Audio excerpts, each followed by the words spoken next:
Show you. Let's start off with a Category 1 storm.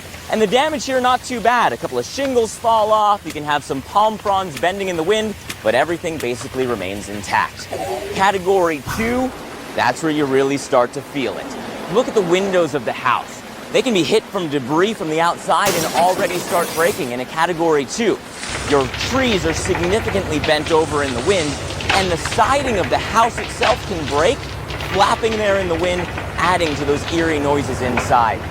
Category 3. I've heard only a Category 3, but it's not only anything except really bad news. In a Category 3, you can have the door of the house blown in because the winds get so strong. You can have the roof of the house start to flap up and down in the wind because it can lift off those weak points, and a lot of those trees start to fall.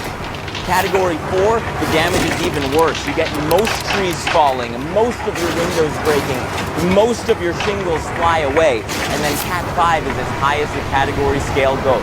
By Cat 5, no shingles remain anywhere nearby.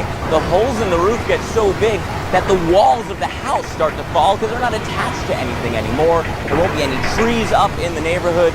That's just catastrophic damage. But again, that's just from the wind, and there are other impacts from hurricanes, and they all vary through the season. Let me show you. Let's start off with a Category